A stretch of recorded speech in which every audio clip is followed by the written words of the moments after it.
Hello guys! Hello! This is for Virgo. Welcome dito sa aking channel, Virgo. Alamin natin kung anong messages, vibration, gabay, energy para sa lahat ng Virgo.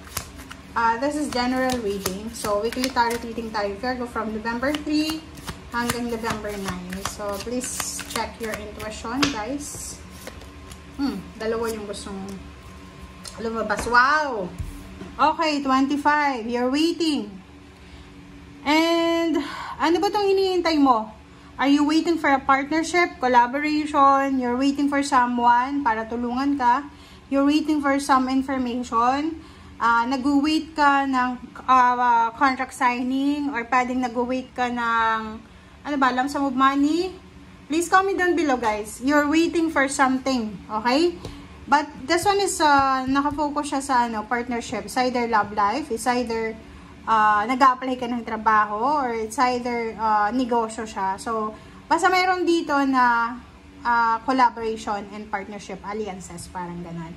And sa linggong ito, you're lucky because possible na makatanggap ka ng text, ng chat, ng call, ng communication like email, and pwedeng chismis din, balita. So, marami kang makukuha na information sa linggong ito.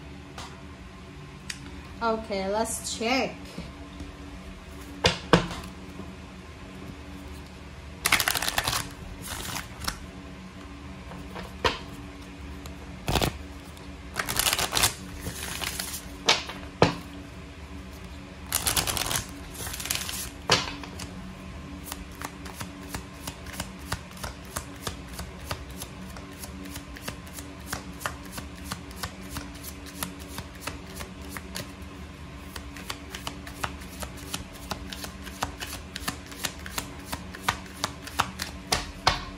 Alright.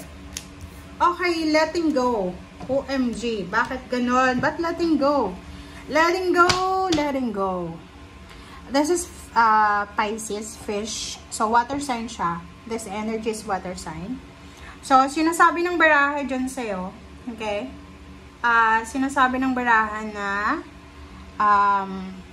posibleng yung affirmation mo is I surrender joyously to the eve and flow of life. So, parang go with the flow ka lang.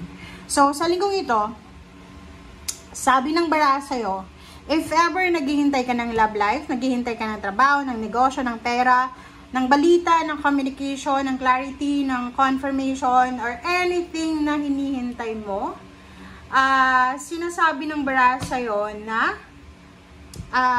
kailangan mong hayaan na lang, just go with the flow. Okay? Just go with the flow. Hayaan mo na lang kung anong mangyari. Hayaan mo na lang kung dumating or hindi siya dumating. Okay?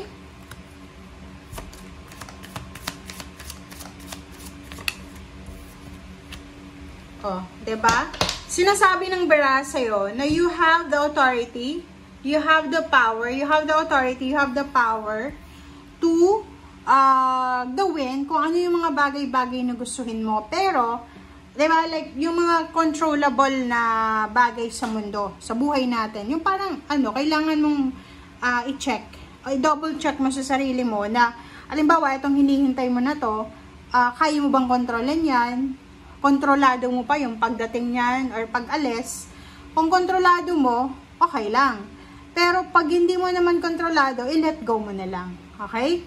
So, nakikita ko sir dito na you're waiting for a power, for the authority. You're waiting for the, parang nakikita ko na maging matatag ulit, maging malakas. It's either naghihintay ka na ma-promote sa trabaho, makaipon ng pera, naghihintay ka na makamit yung mga pangarap mo, or makaipon ng pera, or anything dyan na resonated sa money.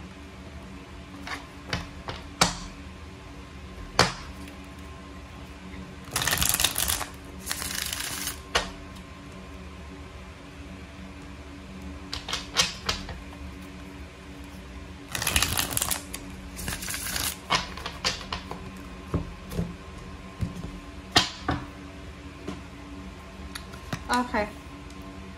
Sabi na eh. You're waiting. Dahan-dahan lang. So, nakikita ko sa'yo dito. Please comment down below ha. Comment down below. Virgo. Kasi etong 4 cards mo na to na nasa last deck mo na.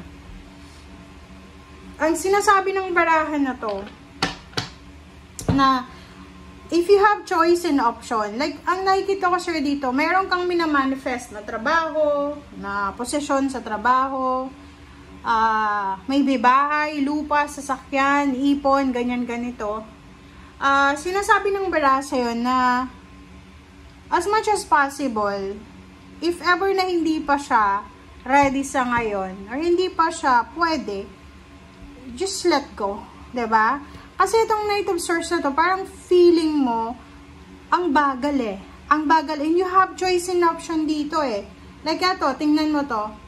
Itong 2 of Wands na to, tsaka 3 of Wands, sinasabi ng baraha sa'yo na, it's either naghihintay ka. It's either naghihintay ka talaga, pera, sweldo, or anything. Or, hindi ko alam kung ano yung hinihintay mo. It's either new beginnings, renewal of contract, forgiveness, reconciliation, basta mayroon ka ditong hinihintay. Sinasabi ng baraha na pwedeng dahan-dahan to. Yung parang madidisappoint ka kasi ang bagal eh, 'di ba? Ang bagal ng improvement, ang bagal ng balita, ang bagal ng kung ano man yan hinihintay mo. So, let's check.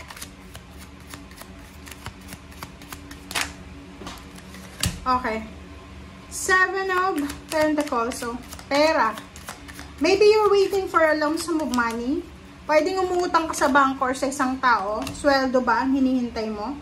So, while you're waiting, you need to be strong. You need to be strong, you need to be courageous, you need to be patient. Kasi hindi natin makukuha sa pagiging irritable ang pera. Oh, diba? Sabi sa'yo eh. Diba? So, yung last 4 cards mo, sinasabi niyan, Virgo, na ano man daw itong hinihintay mo, magpakatatag ka. You need to be strong. You need to be brave. You need to be courageous. Kasi, yung future mo, nakadepende yan sa kung ano yung gagawin mo sa ngayon. Diba yung direction mo dito? Yung King of Swords. Sinasabi ng barahay dyan na kung ano yung future sa Page of Wands, depende yan sa ginagawa natin. Like for example, kung tatambay-tambay lang tayo sa ngayon, wala tayong maiipon para sa Pasko. Pero kung may trabaho tayo sa ngayon, pwede tayong merong ipon sa Pasko. Kung wala ka namang trabaho ngayon, syempre wala ka namang i-expect na, ang tawag dito, na 13 months sa December. 'Di ba? And sinasabi ng baraha dito na kailangan natin ng sobra-sobrang dedication sa kung ano yung gusto nating mangyari sa future natin. Kasi kung dala lang talaga siya ng like, parang obsessed lang tayo sa success, sinasabi ng baraha dito na kailangan dahan-dahan lang tayo. Huwag tayong magpadalos-dalos. Okay? So, just let go, let it flow, surrender to the flow of life. Thank you guys. Bye!